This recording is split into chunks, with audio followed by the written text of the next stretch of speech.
comenzamos la parte 2 del Yoga de Jesús de Paramahansa Yogananda.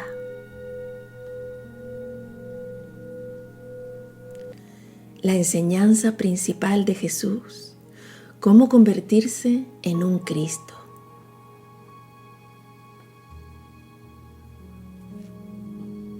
La tarea de Dios en la creación es hacer regresar a todos los seres a la unidad consciente con Él mismo, mediante dictados evolutivos de la inteligencia crística. Cuando el sufrimiento se extiende sobre la tierra, Dios responde al llamado del alma de sus devotos y envía a un Hijo Divino para que, por medio de su ejemplar vida espiritual, en la que se manifiesta plenamente la conciencia crística, pueda enseñar a los seres humanos a cooperar con la obra de salvación de Dios en sus propias vidas. Fue a esa conciencia infinita, saturada del amor y la dicha de Dios, a la que se refirió San Juan cuando dijo: pero a todos los que la recibieron, la conciencia crística, les dio el poder de hacerse hijos de Dios. Así pues, de acuerdo con las enseñanzas mismas de Jesús, tal como fueron registradas por Juan, el más avanzado de sus apóstoles, todas las almas que alcanzan la unión con la conciencia crística mediante la intuitiva realización del ser, merecen con justicia ser llamados hijos de Dios.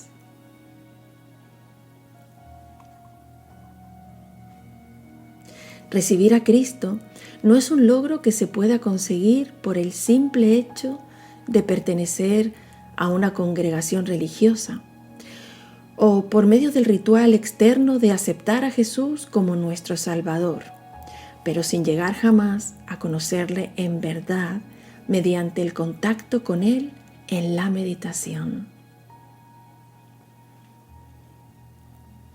Conocer a Cristo significa cerrar los ojos, expandir la conciencia y hacer tan profunda nuestra concentración que, a través de la luz interior de la intuición del alma, participemos de la misma conciencia que poseía Jesús.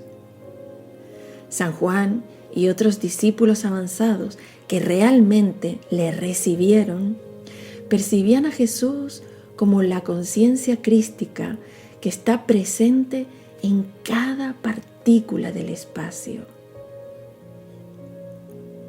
Un verdadero cristiano, un ser crístico, es aquel que libera su alma de la conciencia del cuerpo y la unifica con la inteligencia crística que satura la creación entera. Una copa pequeña no puede contener en su interior un océano. Del mismo modo, la copa de la conciencia humana, al hallarse limitada por la mediación física y mental de las percepciones materiales, no se encuentra en condiciones de captar la conciencia crística universal, por muy deseosa que esté de hacerlo.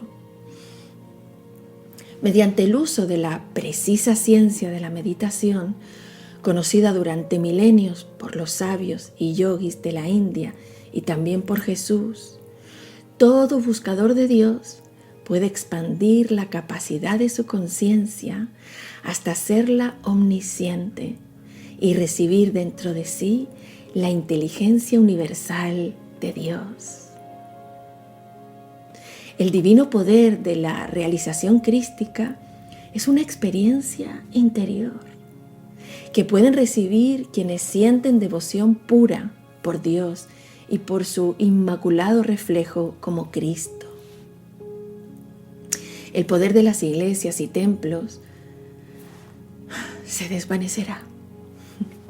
La espiritualidad verdadera ha de surgir de los templos de las grandes almas que día y noche permanecen en éxtasis de Dios. En la India he conocido almas así, cuya gloria sobrepasa la de todos los edificios religiosos juntos. Recuerda, Cristo busca los templos de las almas sinceras. Él ama el silencioso altar de la devoción erigido en tu corazón, donde moras con Él, en un santuario iluminado por la luz perpetuamente encendida en el altar de calma de sus propias conciencias.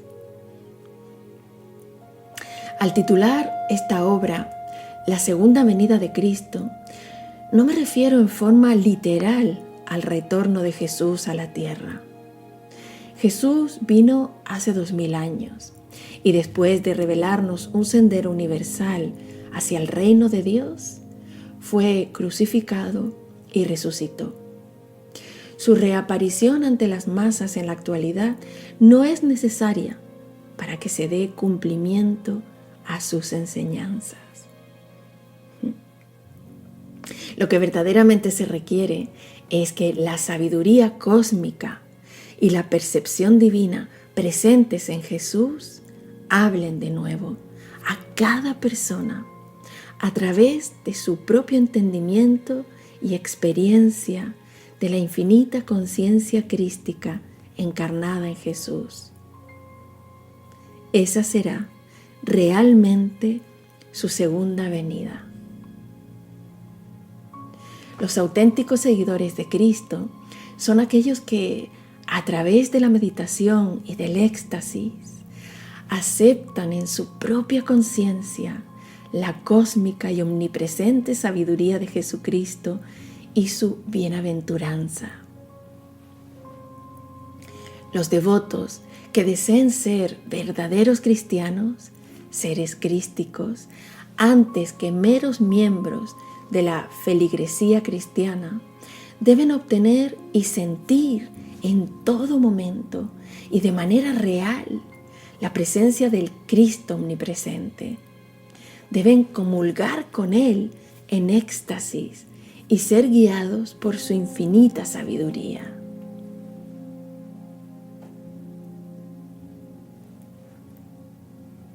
Estas enseñanzas han sido enviadas para explicar la verdad, tal como Jesús quería que fuera conocida por el mundo. No tienen el propósito de iniciar un nuevo cristianismo, sino el de dar a conocer lo que Cristo realmente enseñó. Cómo llegar a ser un Cristo. Cómo hacer resucitar al Cristo eterno en el interior de nuestro propio ser.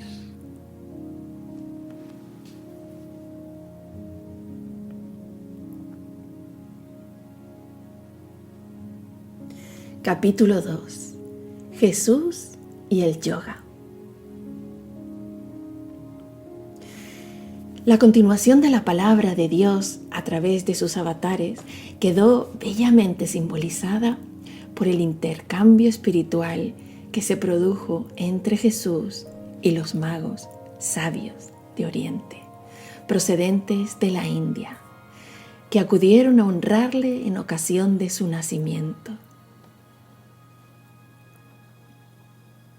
Existe en la India un sólido legado tradicional, considerado fidedigno por notables metafísicos y compuesto por conocidos relatos que figuran en manuscritos antiguos, donde se narra que los magos de Oriente que viajaron a Belén con el propósito de ver al niño Jesús eran en realidad grandes sabios de la India. Y no solo los maestros de la India visitaron a Jesús, sino que Él, a su vez, les devolvió la visita. Durante los años de la vida de Jesús, sobre los cuales no se tiene ninguna información, las Escrituras guardan silencio en lo que respecta al periodo comprendido aproximadamente entre los 14 y los 30 años de edad. Él viajó a la India recorriendo probablemente la transitada ruta comercial que unía el Mediterráneo con China y la India. La realización divina con que ya contaba Jesús, nuevamente despierta y fortalecida por la compañía de los maestros de la India y el entorno espiritual allí imperante, brindó el cimiento de universalidad de la verdad en el que Jesús se basó para predicar un mensaje sencillo y asequible que las masas de su país natal podrían comprender, pero que al mismo tiempo se hallaba colmado de significados subyacentes que serían apreciados por las generaciones futuras a medida que la mente humana progresara desde su etapa infantil hasta alcanzar la madurez del entendimiento.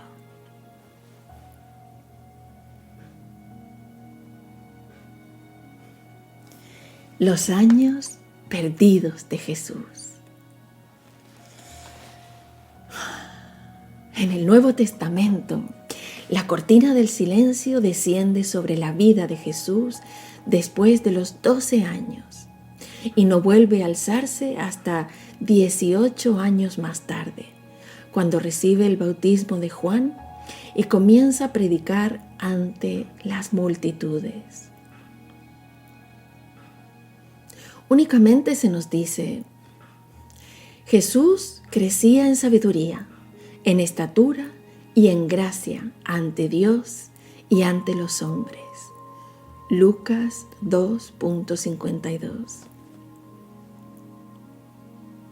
El hecho de que los contemporáneos de un personaje tan excepcional como Jesús no hayan encontrado nada digno de ser mencionado por escrito desde la niñez hasta el 30º año de su vida es en sí mismo extraordinario. Sin embargo, existen efectivamente relatos notables acerca de Jesús, pero no en su país de origen, sino más hacia Oriente. En aquellos lugares donde pasó la mayor parte del periodo sobre el cual se carece de datos. Ocultos en un remoto monasterio tibetano se encuentran documentos de incalculable valor que hacen referencia a un tal San Isa, proveniente de Israel, en quien se hallaba manifestada el alma del universo, y que desde los 14 a los 28 años permaneció en la India y zonas de la cordillera del Himalaya, entre santos, monjes y pandits. Predicó su mensaje por toda la región y luego, con el propósito de enseñar, retornó a su tierra natal, donde fue cruelmente maltratado, condenado a muerte y crucificado. A excepción de los registros que aparecen en estos antiguos manuscritos, nada se ha publicado acerca de los años desconocidos de la vida de Jesús. De modo providencial, el viajero ruso Nikolás Notovich descubrió y transcribió estos documentos en el monasterio de Imis del Tíbet. Él mismo publicó sus notas en 1894 bajo el título La vida desconocida de Jesucristo. En 1922, Swami Abhejananda, discípulo directo de Ramakrishna Paramahansa, visitó el monasterio de Imis y confirmó todos los detalles sobresalientes publicados acerca de Isa en el libro de Notovich. En una expedición a la India y al Tíbet realizada a mediados de la década de los 20, Nicolás Roerich tuvo ocasión de ver y copiar versos de antiguos manuscritos que eran idénticos a aquellos publicados por Notovich, o cuyo contenido al menos era el mismo. Roerich quedó además profundamente impresionado con las tradiciones orales de la región. En Srinagar nos enteramos por primera vez de la curiosa leyenda sobre la vista de Cristo en estos parajes. Más tarde pudimos comprobar cuán difundida se halla en la India. En Ladakh y en Asia Central, la leyenda de la visita de Cristo a estas regiones durante su larga ausencia mencionada en el Evangelio. La India es la madre de la religión. Se reconoce que su cultura es mucho más antigua que la legendaria civilización egipcia. Si investigamos estas cuestiones, podremos comprobar que las antiquísimas escrituras de la India preceden a todas las demás revelaciones y han influido sobre el libro egipcio de los muertos y el Antiguo y Nuevo Testamento de la Biblia, así como también sobre otras religiones que estuvieron en contacto con la religión de la India y se inspiraron en ella, porque la India se ha especializado en la religión desde tiempos inmemoriales. Por esa razón, el propio Jesús viajó a la India. El manuscrito de Notovich nos lo cuenta así. Isa se ausentó secretamente de la casa de su padre.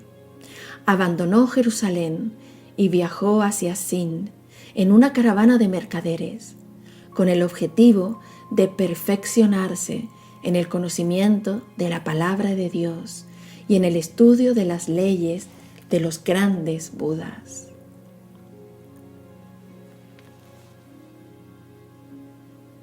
Esto no significa que Jesús aprendiera de sus mentores y compañeros espirituales de la India y regiones circundantes todo cuanto luego enseñó.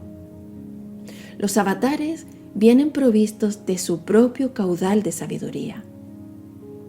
Durante el periodo en que permaneció con los pandits hindúes, los monjes budistas y en especial los grandes maestros de yoga, de quienes recibió iniciación en la ciencia esotérica de la unión con Dios a través de la meditación, la realización divina que Jesús ya poseía tan solo despertó y se amoldó a la singular misión que iba a desarrollar. A partir del conocimiento que había acumulado y de la sabiduría que brotaba de su alma cuando se hallaba en profunda meditación, concibió para las masas parábolas simples sobre los principios ideales mediante los que ha de gobernarse la vida humana ante Dios. En cambio, a aquellos discípulos que estaban preparados para recibirlo, les impartió el conocimiento acerca de los más insondables misterios, como lo demuestra el libro del Apocalipsis de San Juan, que forma parte del Nuevo Testamento, cuya simbología concuerda de manera precisa con la ciencia yógica de la comunión con Dios. Los documentos descubiertos por Notovich aportan una corroboración histórica a la que he sostenido durante largo tiempo, como resultado de la información recogida en mis años juveniles en la India, en el sentido de que Jesús se hallaba vinculado a los rishis de la India a través de los magos sabios de Oriente, quienes peregrinaron hasta su lugar de nacimiento y por cuya razón viajó él a India con el fin de recibir sus bendiciones y deliberar con ellos sobre la misión mundial que había de llevar a cabo. En las páginas de este libro me propongo demostrar que las enseñanzas de Jesús, nacidas internamente de su comunión con Dios y alimentadas externamente por los estudios que realizó con los grandes maestros, expresan la universalidad de la conciencia crística, la cual no conoce límites de raza o de credo.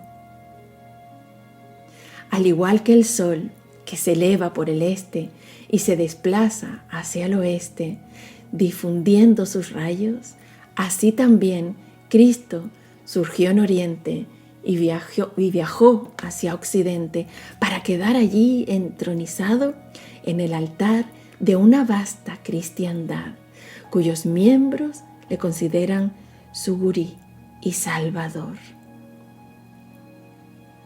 No es casual que Jesús eligiera nacer en Palestina como un Cristo oriental.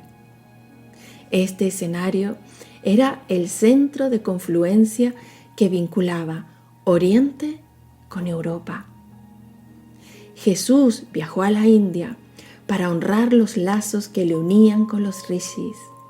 Predicó por aquellas regiones su mensaje y luego regresó a su tierra natal con el propósito de difundir allí sus enseñanzas. Pues en su gran sabiduría reconoció Palestina como la vía de acceso a través de la cual su espíritu y sus palabras hallarían una ruta hacia Europa y el resto del mundo. Este grandioso Cristo que irradia sobre Occidente la fortaleza y el poder espiritual de Oriente, constituye un divino lazo de unión entre los pueblos de Oriente y Occidente que aman a Dios. La verdad no es un monopolio ni de Oriente ni de Occidente. Los puros rayos dorados y plateados de la luz solar aparecen ser rojos o azules si se observan a través de un cristal rojo o azul. De igual modo, la verdad parece diferente si adquiere los matices de una civilización oriental y occidental. Al examinar la sencilla esencia de la verdad que han expresado las grandes almas en distintas épocas y latitudes, se puede observar que hay muy pocas diferencias entre sus mensajes. He comprobado que aquello que recibí de mi gurú y de los venerados maestros de la India es idéntico a lo que he recibido de las enseñanzas de Jesús, el Cristo.